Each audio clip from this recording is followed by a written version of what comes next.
کۆسکردنی خوێندەواران ئاوێنەی بارودۆخی نالەباری ئێران. کۆسکردن لە ئێران بۆ دەرەوەی وڵات لە ماوەی چەندەی ڕابردوودا بە شێوەیەکی بەرچاو چۆتە سەرێ و لە ئێستادا ئامارەکان باس لەوە دەکەن کە 4 تا 5 میلیۆن ئێرانی واتە 5% جەمیەتی ئەم وڵاتە لە دەرەوەی وڵاتە ژین. کۆچبەران و پەنابەرانی سیاسی بە خاتری دیکتاتۆری، سەرکوت، هەڵاواردن، نەبوونی بارودۆخی ئینسانی ژیان، شەڕ و میلیتاریزم لە کوردستان و بۆ دابینکردنی ئەمنیەت و ژیانێکی باشتر بۆ خۆیان و بنەماڵەکانیان ئێران جێدێڵن. چوونە دەرەوە لە ئێران لە کاناڵە ناڕەسمیەکانەوە کارێکی یەکجار دوژوارە. زۆربەی ئەم کەسانە دار و نەداری خۆیان دەفرۆشن تا هەزینەی دەربازبوون و چوونە دەرەوە لە وڵات دابین بکەن و سەدان هەزار کەس لەم جەمعیەتە لە وڵاتانی دراوسەی ئێران لەوانە لە تورکیا، عێراق، گورجستان، هند، پاکستان و تەنانەت ئەفغانستان لە بارودۆخێکی یەکجار دوژواردا بەسەر دەبەن و چاوەڕوانی ڕۆیشتن بەرە وڵاتانی ئوروپا و ڕۆژاوان.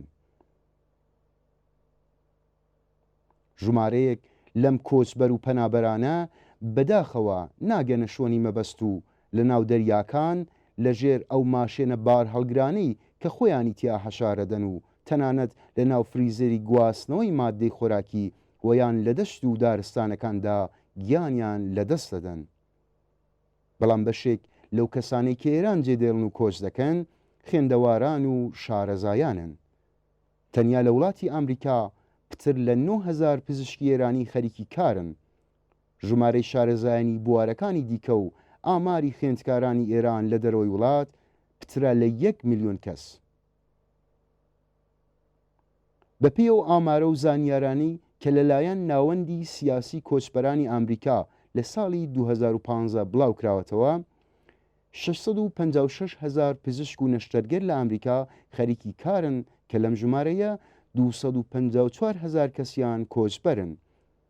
بەپێی ئاماری ڕێکخراوی میدیکۆس فریم، ناوەندێک کە پزیشکان بۆ پیشەی تایبەت دادەمەزرێنێت، لە 254,000 پزیشک و نەشتەرگەری کۆچبەر لە ویلایەتە یەکگرتوەکانی ئەمریکا نزیک بە 9,000 کەسیان لە ئێران، 3,500 کەسیان لە سووریا و پتر لە 1,500 کەسیان لە عێراقەوە هاتوون. لە ساڵنامەی کۆچی ئێران 1400 ئاماری جۆرا و جۆر سەبارەت بە کۆچکردنی خوێندکاران و شارەزایانی ئێرانی بڵاو کراوەتەوە. لە بەشی پەنجەمی ئەم ساڵنامەیەدا ئاماژە بە کۆچکردنی خوێندکاران بۆ دەرەوەی وڵات کراوە و لە بەشی نۆهەمیشیدا بە شێوەیەکی دیاری کراو تیشکراوەتە سەر کۆچکردنی پلە باشەکانی کۆنکۆر و براوەی ئۆلەمپیادە خوێندکارەکان.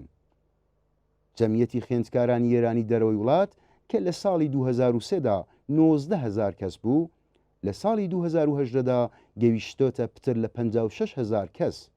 96% ئەو خوێندکارانەی کە لە ئێران دەڕۆنە دەرێ ناگەڕێنەوە.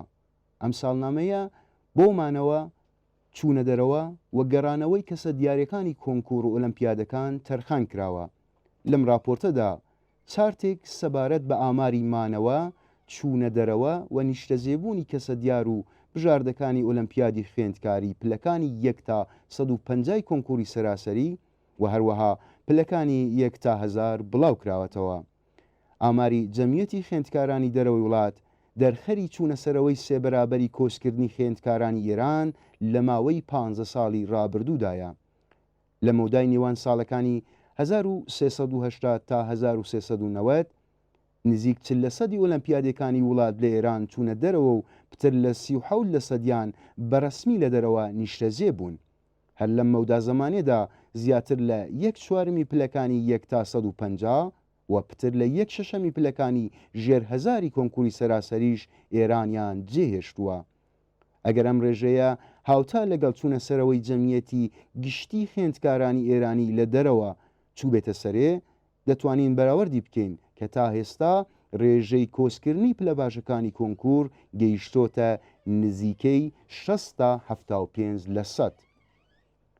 لە وڵاتێکدا کە ماوەی 40 ساڵە ڕۆڵی دۆڕاوی گەورەی مەیدانی نەبەرد بۆ ڕاکێشانی شارەزایانی جیهانی گێڕاوە و بووە بە یەکێک لە هەناردەکانی سەرەکی هێزی پسپۆر بۆ وڵاتانی پێشکەوتوو. ڕووخاندنی حکوومەتی ئیسلامی کە هۆکاری کۆچکردنی پتر لە 4 میلیۆن ئێرانیە پێشمەرجی پێشکەوتن وە گەشەی کۆمەڵایەتی، سیاسی، ئابووری و کللتوری کۆمەلگای ئێرانە.